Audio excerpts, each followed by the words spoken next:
really authoritative stance and energy, and then your child kind of shuts down or gets defensive and responsive, and it's like you want to like encourage them and help them to be more interested in doing their homework, but you always end up in this dance of like anger and frustration and misunderstanding.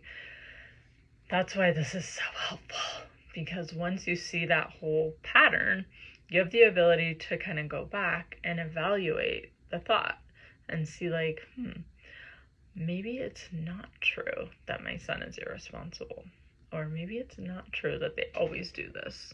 You know, if I'm believing that, what is that creating for me? And I don't want that. So why would I want to hang on to this belief? And if your response to that is like, well, it's just true, you know, it doesn't have to be true. We keep propagating these thoughts and make these things true because our brain likes to be right. It is so addicted to being right. It's like when you get a Subaru, you've never had a Subaru before, you buy one, you're like, this is the cutest Subaru I've ever seen. And then all of a sudden, everyone around you is driving a Subaru. You've heard this example, I know, because it's very common. And it's happened to everyone. I believe this has happened to everyone. It's just now the Subaru is in your awareness. Your brain is like focused on it. It wants to be right. Like, look at these Subarus. They're very important. You just bought one. So now we need to see them all, right? And that's exactly what's happening in our kids. If we're like, they never do what they're supposed to, our brain is like, that's right. And it only sees the evidence for that belief because it wants you to be right. Because a long time ago, that's what kept us alive. And it isn't what keeps us alive anymore, but it does keep us stuck in a lot of really unhealthy patterns. So that's what I wanted to just explain to you today. That's the model.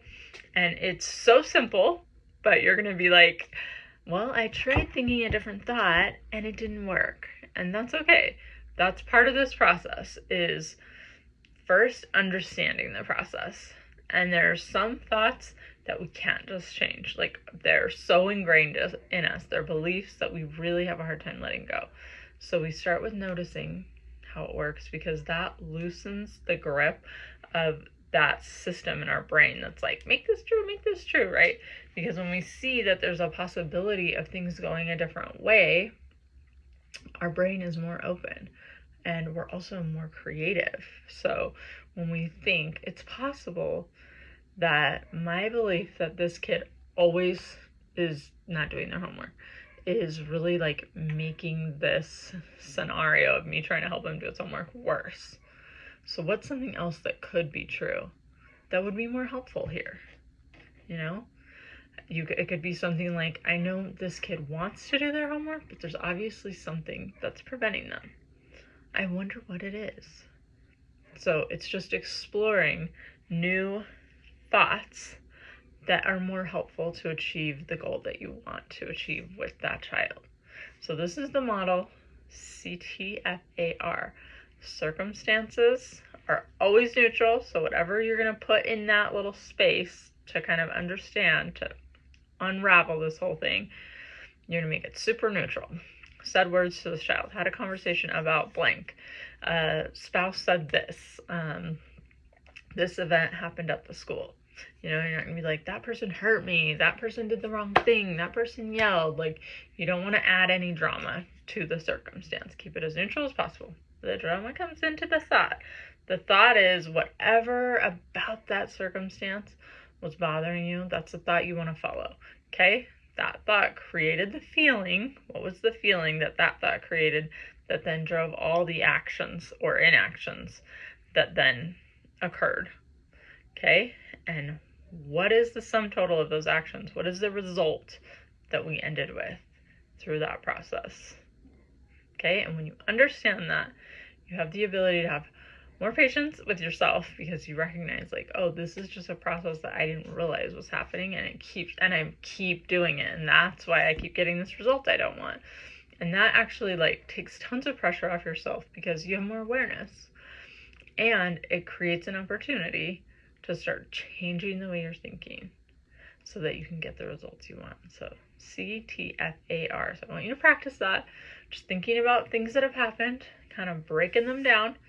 If you have questions, We're going to talk about this a lot more, but this is a very foundational principle in coaching.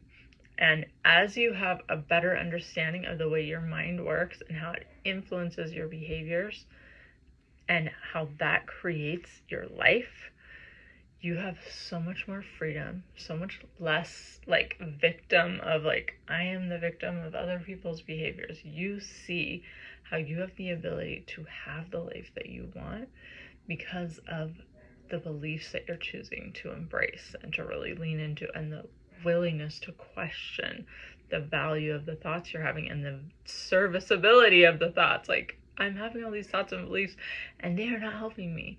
And when you notice that, you can then start changing them. So thanks for being here.